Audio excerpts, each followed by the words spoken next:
have with you the Executive Director of IFOAM, Ms. Louise. We are at the first Agroecology conference, and we are all, the conversation has been all about scaling up agroecology and really how can the African continent embrace it. So from your perspective, why does the African continent really need agroecology?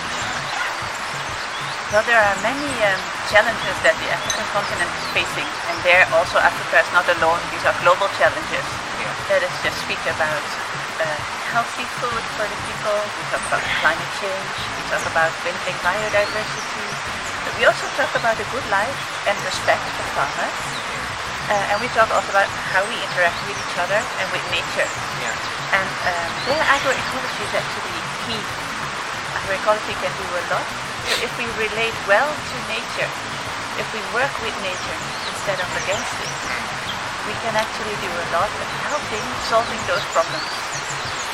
Agroecology can first of all, for instance, store carbon in the soils when you do it directly. But it also helps farmers dealing with climate change. When you have a better soil, you can have better water retaining capacity, so it helps them to overcome drought periods. It also helps them to adapt to climate change in the sense that you will have a system that is more stable, that is resilient, and all these things will help us all also again to have more and more nutritious food. Yeah, so it's very important also to know that this is always based on science. It's not absolutely. It's practical. Already been done and proven to do exactly that. Yeah. So those are not theories that are being enforced on farmers across the world. There are many examples, and we know examples here from Africa, and we know examples from all over the world. Yeah. And we also know that some governments, for instance, are so convinced of organic agriculture that they have declared their country of state completely organic. Yeah. So there's, if you like, no excuse not to do it. It's more to see how we can come there. Yeah, sure. So what do we then need to do to help it scale? Well, first of all, if we think about the agricultural policies that many of the countries have here in Africa, they're focused on what I would call a productionistic perspective. So, and they are very single-minded. We put in more fertilizer because we want to have more output. But as we know from our daily life and also our interaction with nature, it's not so one-lined. So we have to think in a whole system approach, isn't it? Yeah, exactly. But as long as the government is subsidizing chemical fertilizers, where's the incentive for farmers to do something else? Yeah. And a big difference between agroecological and organic agriculture and chemical agriculture is that chemical agriculture is very intensive in terms of input and cost. Agroecological agriculture is intensive in terms of knowledge and knowledge sharing. Yeah. But that is a little bit more difficult to buy. I cannot say now I subsidize you knowledge. Yeah.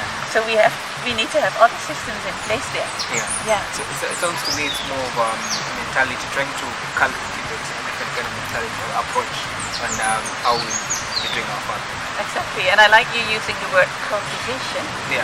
Because of course that relates to agriculture, but it also relates to culture. Yeah. It's about how do we return back to our cultures, and many of the cultures also here in Africa, they have a big relation to nature. Yeah. So it's also important to notice it's not primitive to have that culture. It's a rich culture, so we have to know how we can improve it with scientific evidence and try to see how we can meet it to our betterment. Thank you for bringing that up, because sometimes there's a suggestion that organic and agroecological agriculture would be backward. Yeah. Well, I think it's the most future-looking and advanced agriculture that there is. Yeah. Because it wants to be very smart and looks at a very refined system, which is indeed based on science, but also on tradition.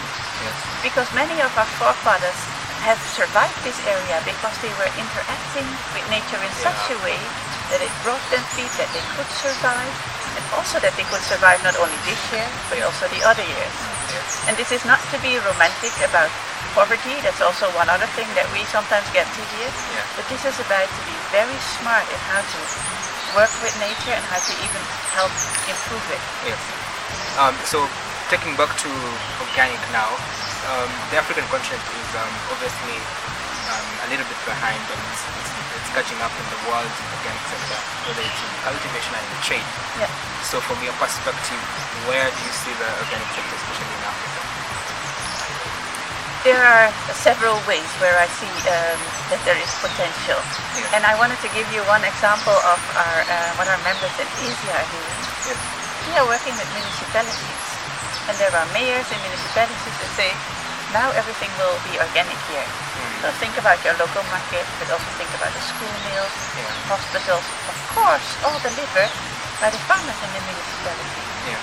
So there are ideas of getting green regions. Yeah. That is really something that can be picked up here. Yeah. And this can start small from bottom up. But at the same time we can also have supporting policies to make sure that we can go in that direction. Yeah, true.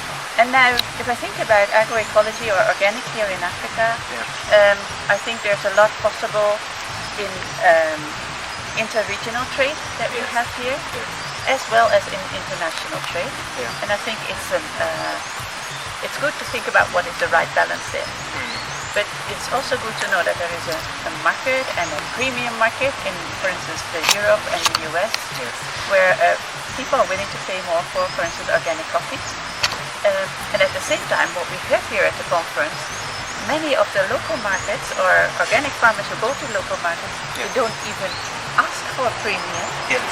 Organic is there for everybody, and especially for those people who want to have a healthy living. Yeah. And after all, we all want to be healthy. Yes, of course. Yeah. So there's especially we're having a big challenge in terms of trying to convey the right message on what organic really is. From our standpoint, people see it as expensive. It's not for me, for someone who wants to eat healthier. So from your perspective and from where you come from, how were you able then to crack that nut? Or was it a case of the consumers already understanding what organic is really about and why is it important to them? Yeah, I think we have to look at several levels. So at an individual level, as I said, people want to live healthy, and so it also depends on what you eat and what you spend on it, and how you do that. But at a society level, it's also important to think, does organic really cost more? I already said we subsidize on chemical fertilizers. Where's the money of that subsidy coming from? And who is paying actually for the environmental costs that we get through conventional agriculture? So while we think that food is cheap, it comes at a great societal cost. So the suggestion that organic food is expensive is actually not correct. But we pay it through another pocket, as we say. So the one I have my food, and the other maybe I pay my taxes, or I don't pay for it, but I get the damages in another way. Landslides, illnesses, all the things we talked about here in the conference. So finally, to wrap it up, so you had the IFOAM Organics International. So you can sort of share with us your vision. Where do you see the world organic moving? Okay, thank you for asking. I think organic agriculture is an example on how agriculture as a whole can move towards. And we really should be clear that all of agriculture should move on. We should get rid of the most worst practices that are currently there in agriculture. Just ban the most hazardous pesticides that there are. We should get more awareness of consumers so they will ask more local agroecological products. We should make sure that the politicians set the right incentives by their policies. And as we started the conversation, they also have to report against the SDGs. So if they use agroecology for that, they can hit a lot of the SDGs at once. And we also, and that's where we also need to be self-critical, we can still improve organic agriculture.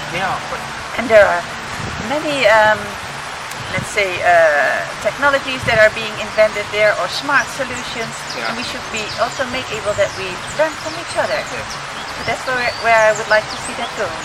Thank you very much. Thank you. Thank you very much for your time and creating time to have a conversation with us. Thank you for your interest.